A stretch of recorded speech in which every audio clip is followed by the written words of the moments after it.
Well, look, I think the suspension of Jeremy Corbyn last week from the Labour Party was nothing really short of a declaration of war by Keir Starmer on the left in the Labour Party.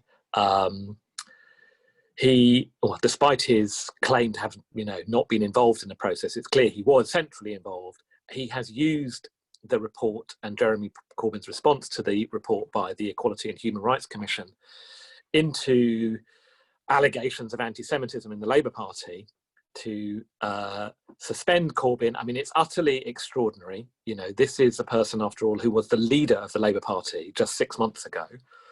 And I think that everybody on the left, in the Labour Party, outside the Labour Party, like the Socialist Workers' Party, we all have an absolute duty to start with an uncompromising defence of Jeremy Corbyn against the smear of anti-Semitism directed at him. Not just last week, but it's been a cacophony building up over years.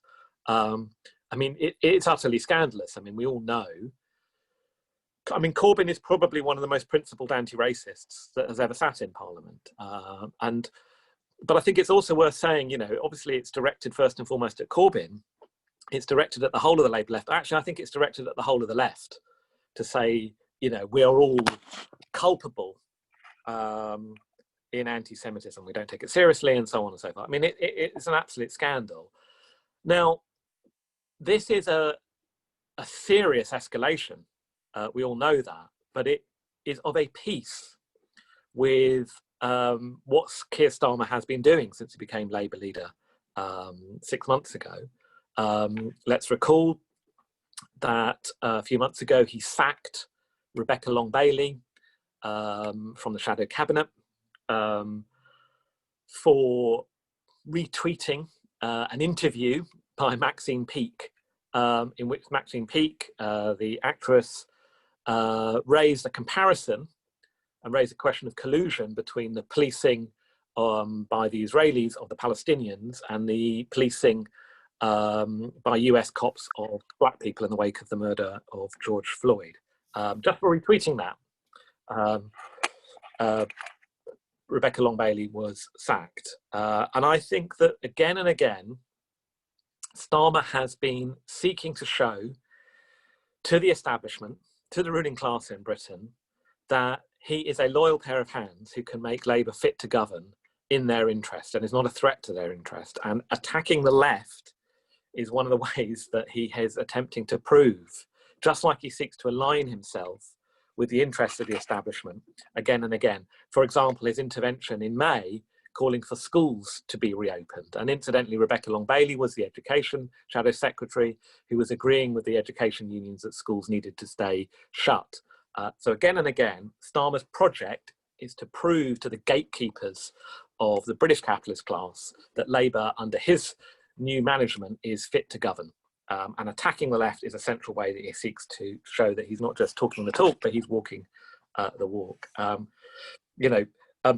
As an aside, we've probably all been watching today what's going on in the US. I don't know whether Biden will end up winning, etc., etc. But I tell you what, it ain't a landslide, and I think it's a reminder that actually, whether it's Biden or Starmer, this kind of attempt to position yourself as sort of responsible centrist governments who are no threat to, or oppositions that are no threat to ruling classes, are a safe pair of hands in the liberal age, is singularly ineffective at dealing with a resurgent radical right.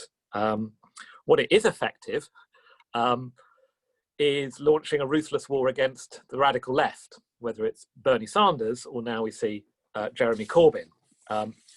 Now, I think that what we should need to do in this meeting, because obviously people may have questions about Corbyn and the stuff, but we probably all basically agree with defending Corbyn against these smears and how outrageous it is. I think we have to, as socialists, grapple with how do we respond to this? Because I think there are big questions raised. How do we defend Corbyn? How do we fight back effectively? And I think the first thing to say is it cannot be done via apologies and retreats. You'll recall that last week, what Corbyn's offending statement was to say that he was implacably opposed to anti-Semitism, but that the problem of anti-Semitism has been drastically overstated inside the Labour Party. And I think he's completely right about that. He has to stick with that, not seek to withdraw or apologise for it in order to get reinstated. And he will probably come under pressures to do that even from some of his allies. But to do so is devastating, because it would effectively concede to the right's case, which is that when Labour was under Corbyn's leadership, under the leadership of the left, it was a toxic swamp of anti-Semitism. And therefore, we should never go back to Labour being on the left. We should never allow socialist influence in wider political debates and society and so on. So that'd be a fatal error. And I think, secondly, we have to shout very loudly about very central questions about solidarity with the Palestinians, and insisting again and again that anti-Zionism, opposition to Israel, is not inherently anti-Semitic. We have to again and again insist on this. And actually, I think that's also why I think it's a mistake. And I've heard some people on the Labour left, I've heard some of the Labour left MPs that are defending Corbyn also talk about, look, suspending Jeremy is getting in the way of implementing the EHRC recommendations and findings and so on. I think that's a mistake. I think one has to be critical of the report that came out from the Equality and Human Rights Commission. For example, it talks about that there shouldn't be illegitimate criticism of Israel, the illegitimate criticism of Israel, regardless of whether this involves any invokes any hatred of Jewish people, is anti-Semitic. This is incredibly vague. What is and isn't illegitimate criticism of Israel, according to the EHRC? Who decides these questions? This is a very slippery slope. The absolute truth is that Israel as a state was founded on ethnic cleansing of the Palestinians in 1948, and inequality and the subordination of Palestinians is structured and built in to the Israeli state today. In other words, it is a racist state. And to state these truths is effectively being tarnished as anti-Semitic. So we cannot retreat from these arguments. You cannot defend Corbyn's right to be a member of the Labour Party without taking up these questions that what we're seeing is an attempt to make any support for the Palestinians tarnished by anti-Semitism, and that effectively what is taking place is a witch hunt being conducted by people who actually care very little about building anti-racist solidarity and everything about smashing the left and any challenge to the status quo. In other words, the first thing that has to happen to defend Jeremy Corbyn and the left more widely is you actually have to fight. You have to fight and take up these questions. And there are many people, I understand why, but they're arguing stay in and fight, don't leave, organise. These kind of arguments you hear. And I think there is a terrible danger that if the priority is to stay in, it comes at a price, and that price is silence. And there is a huge pressure not to raise questions of Palestine, not to raise questions of anti-Zionism, not to raise questions about the problematic conclusions and findings in the EHRC report. And that means you're fighting with one hand behind your back. And I think that connects to a wider problem, because again, this sense of retreats and so on isn't new. And I think we have 5 years now of the period of Jeremy Corbyn's leadership in the Labour Party. And I think there has to be a serious reflection, a serious balance sheet about the Labour Party and the whole traditions of Labourism. I mean, 2015, as we all know, Jeremy Corbyn gets elected as Labour leader. There is a huge wave of enthusiasm. Hundreds of thousands join the Labour Party. Millions look inspired by the things that Jeremy Corbyn is saying. There was a hope embodied by the hundreds of thousands joining Labour and looking to Corbyn, that Corbyn could become the next Prime Minister with a socialist government. Here we are 5 years on, and it's not about whether Jeremy Corbyn will get into number 10. It's about whether Jeremy Corbyn can remain a member of the Labour Party. What's gone on here? Think about the question of Palestine. I think through the work of socialists, through the work of anti-Zionists, I think hard-won arguments built a very serious movement of solidarity with the Palestinians in Britain. I think Britain in many ways has been a beacon of solidarity with the Palestinians. You know, think about the Stop the War movement, how central these questions are, how it managed to push the question of solidarity with the Palestinians into much wider layers of society. We see someone like Jeremy Corbyn, a supporter of the Palestinians, part of those movements, thanks Wendy, elected as leader of the main opposition party. Yet here we find ourselves, in many ways, with questions of solidarity with Palestinians being hurled back in society and rendered sort of something that's not quite legitimate and so on. How did this reversal take place? And that's why I think we have to talk about the whole nature of the Labour Party. And here I want to say that I think, you know, there's a right wing in the Labour Party and a left wing, as we're all acutely aware. But where they agree is that the main aim of the Labour Party is to form a government, because the assumption is that Parliament is where political power to command change is. That if you're in Parliament, you're in office, you're in power. That society runs on a kind of democratic basis, give or take. And that means you have to win elections. You have to win more than the other guys. That means the priority is maximising the vote. Now, voting, you know, I vote in elections and so on, but it's a very passive process. And therefore, if you want to maximise your vote, it means essentially reflecting the prevailing ideas in society. And, you know, that means that the Labour Party involves, of course it involves, it's not the Tory party, it does involve some challenge to ruling class ideas, to the ideas in the Daily Mail and the Tories and so on. So it's a party that has people who are anti-racist, who are anti-war. But because it seeks to maximise votes above all else, it tends to reflect prevailing ideas. So it also has people who, let's put it generously, are rather soft on racism. It has people who are pro-war. It can have a Jeremy Corbyn. In fact, it's not clear, will continue to have a Jeremy Corbyn in the Labour Party, but it can have a Tony Blair, no measures taken against him.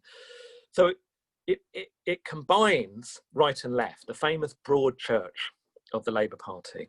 And the Achilles heel of the left in the Labour Party is that it always, in the end, is unwilling to risk that unity with the Labour right, because it thinks it's necessary to have that in order to win elections. And that means that the pressures of the ruling class, the pressures of the establishment, of the mass media on the Labour Party are transmitted through the Labour right, who put pressure in the name of unity on the Labour left. And so we've seen retreats. The acceptance of Trident under Corbyn's leadership, the acceptance of the IHRA, sorry, International Holocaust Remembrance Alliance, not so much the definition, but the examples that Labour accepted that say, for instance, to say that Israel is a racist state is anti-Semitic, which is, you know, these retreats, the fact that Labour, because it puts the key to social change on elections, means it privileges the MPs. And the whole project, for example, of compulsory reselection of MPs, that the members should decide who their candidates are, was essentially sidelined under Corbyn's leadership. This is not a new problem, by the way. The privileging of Labour MPs at the centre of the Labour Party, unaccountable really to the membership, has been going on since at least 1907. And if you look at your history, I don't have time to develop that. And here's the crunch. The truth is that the Labour right put loyalty to British capitalism and the British ruling class ahead of their loyalty to the Labour Party. They're prepared to smash up the Labour Party if necessary. The Labour left are never as ruthless as the Labour right. They always seek unity and compromise. And therefore, someone like Starmer is not very effective against the Tories, but he's ruthless against the Labour left. And that's why all the appeals to unity and so on, I think, are deeply flawed and weaken the fight. Last point. Where does this leave us? Does this leave us without hope? Look, there have always been socialists in the Labour Party. people like the socialist work have always sought to work with those socialists on specific campaigns and things like Stand Up to Racism and a host of other questions. There's no question about that. But I think that the project of turning Labour into a socialist vehicle has been tested again and again and found wanting. And I think that, therefore, looking to Labour isn't where the hope is. That doesn't mean there isn't hope. I think there's incredible hope. We live in a very polarised world.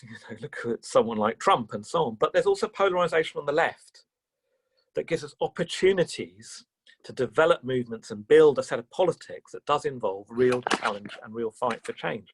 I mean, someone put it very well the other night. One of the things that have inspired us all, I think, over the last, 15, 18 months, the incredible Black Lives Matter movement. Probably one of the biggest protest movements America's ever seen, led by probably young Black people, but a multiracial movement throughout US society.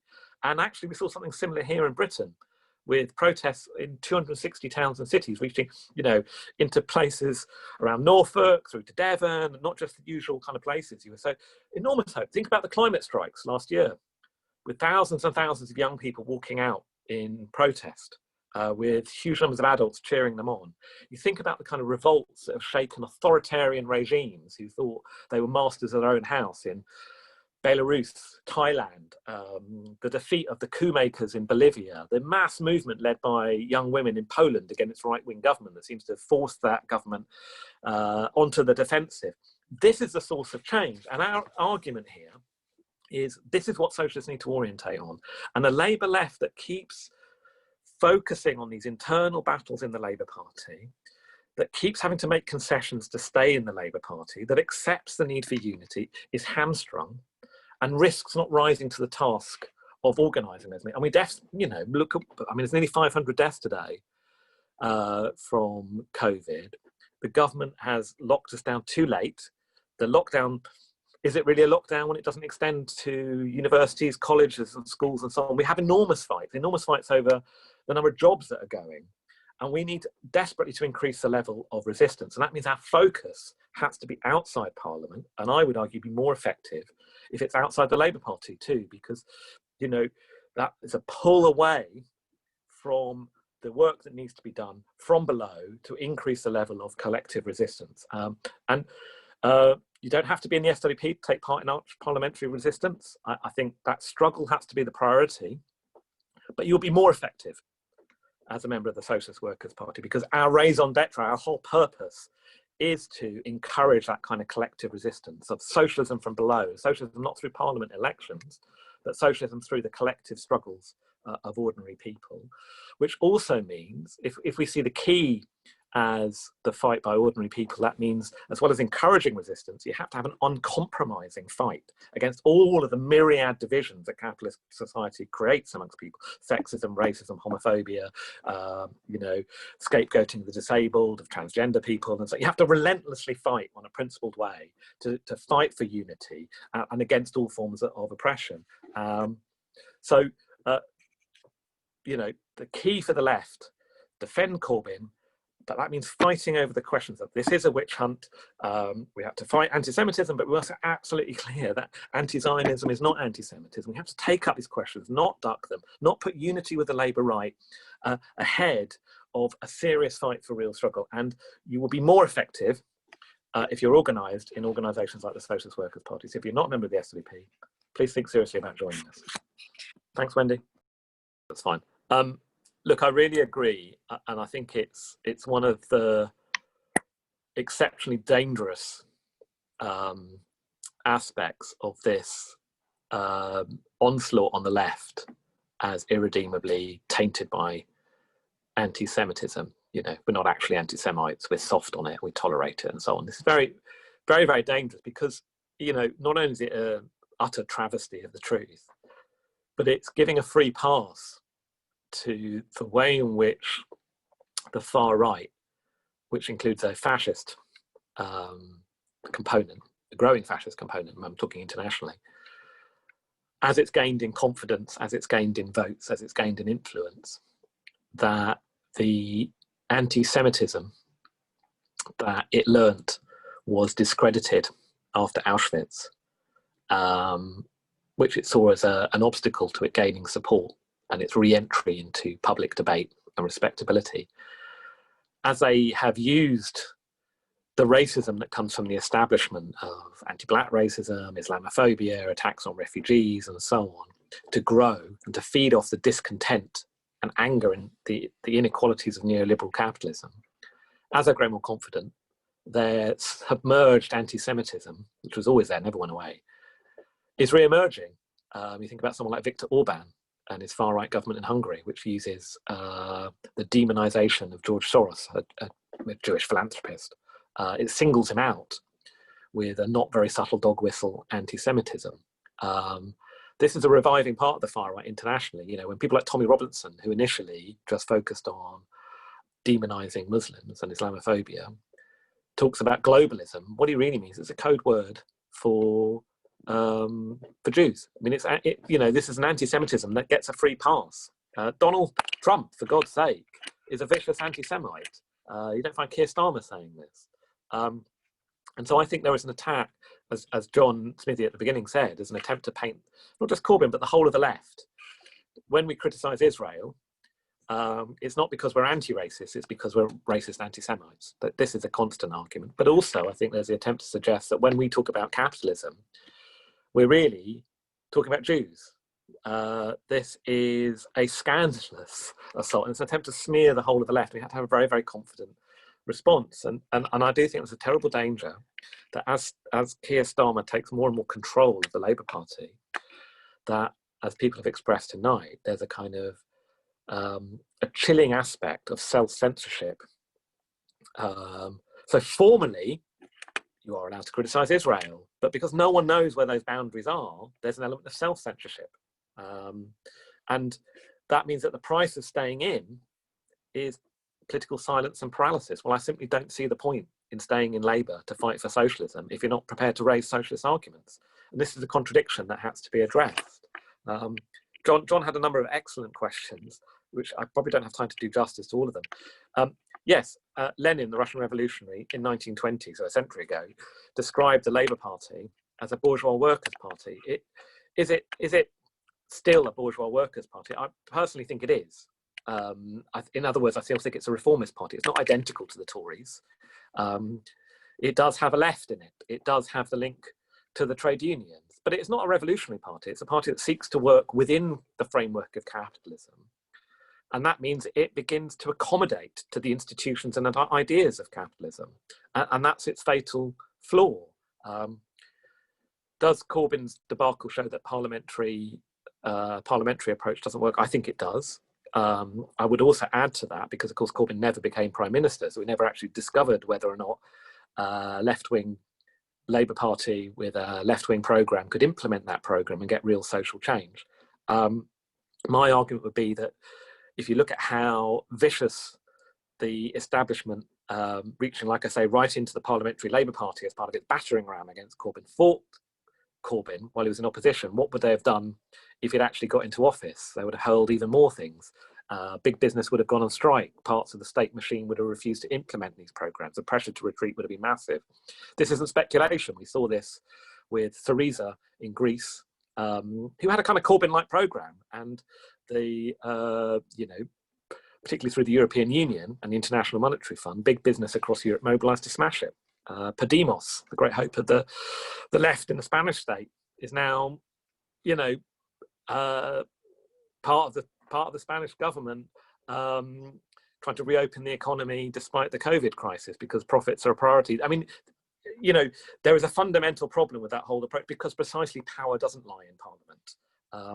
The real alternative to the power of capital is the mass mobilisations of ordinary people, including the fact that we, of course, are all the essential workers who make, the profits in the first place. And if we withdraw our labour, we can paralyse the system, and we have to mobilise that power, not the power that people claim lies in the ballot box, but actually, the great problem that left-wing Labour governments have always found is that they're quite powerless when they get into office. What's the alternative? Look, I don't think that the Labour left, the Labour left MPs and so on, are going to leave the Labour Party. Quite crudely, because I don't think they can get elected. without being in the Labour Party. And because that's how they see social change coming, they're wedded to staying in the Labour Party. And particularly because of the nature of the British electoral system, it is very, very difficult. It's very, very difficult. But it's absolutely correct. I think huge numbers of people are reassessing their relationship to the Labour Party. They're either leaving it or deciding it's no longer their main political focus of their energies. Most of them are not going to join the SWP. However, I think that the SWP makes a huge difference, despite our smaller numbers, not just for the future struggles and the future radical change and revolutionary change, but I think in the here and now. I think the reason why we have a much weaker far right in Britain than they do in France is because organisations like the SWP have sought to build serious anti-fascist movements that have again and again defeated them. So we make a difference. But what do we say to those people who say, maybe you're right about the Labour Party, but I'm not convinced about the SWP, I don't like you, or I don't agree with revolution, or whatever. Well, I think we'd say to them, the key is struggle. You know, we need a much bigger fight back to defend our safety and our livelihoods, and we're not seeing it from Starmer or the TUC. If, however, people also rightly say, but we also need political parties, and you're not ready to join the SWP, I'd say, okay, you know, the people like John McDonnell and so on should be leaving the Labour Party and setting up a new party, but it has to be based on struggle. Because if it's purely electoral, the problem is essentially a smaller version of the Labour Party will not succeed and will be crushed. And that's been true right back to the Independent Labour Party in the 1930s. It was immense. I mean, Respect, which we were involved in, was incredibly successful by electoral standards in Britain. I mean, it got an MP elected. This is incredibly hard to do in the British electoral system. But it couldn't break through further and therefore began to fall apart. So this is not a very easy part. The key is struggle. The key is struggle. And we want to work with everybody that wants to fight over job losses, over tax on benefits, you know, over safety at work. We need the schools to be part of the lockdown. We need universities to stop face-to-face teaching. There's huge numbers that we're not short of battles, and we need to hurl ourselves into them rather than staying in the Labour Party at all costs and keeping quiet. This is an absolutely disastrous approach. Last point, Raleigh raised a question about how can socialism be effective? It's a really good question. I think it's one we have to keep coming back to. A couple of thoughts came to me. I'll just end on this, Wendy. Well, look, first of all, I do think there is a huge audience for socialist ideas. You know, the Corbyn project has been defeated. But let's remember, when Corbyn was at his boldest and most radical in 2017, the general election, a programme which wasn't a revolutionary programme, but it was, you know, for radical change, to challenge capitalism in the Labour Party manifesto. 3.5 million more people voted for it. You know, there was a huge, that audience hasn't gone away despite the defeat of the Corbyn project because it was trapped inside the structures of the Labour Party. If you think about someone like Bernie Sanders, again, defeated by the structures of the Democratic Party, but his ideas about democratic socialism and so on, again, I'd be more radical and so on and so on. But nonetheless, the idea of socialism is now more popular amongst young people in America than capitalism. And that's not just because Sanders is saying it or Corbyn, it's because it reflects people's lived experience of what capitalism is doing. It's huge inequalities, it's repeated crises, it's destructive relationship to nature, of which the pandemic is one example, and icebergs bumping into islands down in, you know, near Argentina is another aspect of the kind of crisis that capitalism is creating of our very continued human existence. So on some questions, I think we are speaking together with millions. Now, on questions about socialist revolution, do workers have the power to paralyse capitalism? Do workers have the power to run themselves a new society on a democratic basis from below, socialism from below? You know, we're not always in the, you know, such large, fewer people agree with us about that. So on some questions, we speak with millions. On other questions, we're challenging many of the conceptions of capitalist society, and not everyone's clear about these things. So we have to both be willing to have political clarity, but also to unite with people who agree with us about many of the questions about the things that we have to fight for. And part of the challenge of being a socialist, being a revolutionary socialist, is to maintain both challenging the prevailing ideas, but also uniting with people in real struggles, which is also where they discover their power, and it's also where they further clarify their ideas. So I think that we're not as isolated as people think. I think socialist ideas are out there, but what's clear is that the Labour Party itself, it seems like common sense, it seems much easier, doesn't it, than the kind of arguments that people like the Socialist Worker get into the Labour Party, make it more left-wing, get elected, change things. Maybe it's not everything, but it will be, no, this is a dead end. This is a dead end. And therefore, if you want to build on that potential, we have to take a different road, but it's the only effective road, which is to focus on struggle, on uniting people, on challenging oppression, of arguing that people have the power to change things, of immersing ourselves in struggle, of trying to initiate struggles, of trying to both work with people, but sometimes arguing with them. We have to do all of that. And I think that there are many, many people reassessing where they go politically. The worst thing is people either just stay in the Labour Party and be silent, or just leave the Labour Party and to be demoralised. The key is we need more struggle, we need more resistance. But I'm absolutely convinced that individuals matter. Individuals joining the SWP matter. But you matter, we're much more powerful if we're collectively organised. And therefore, again, I don't know you all. So if you're not in the SWP, do think about joining us.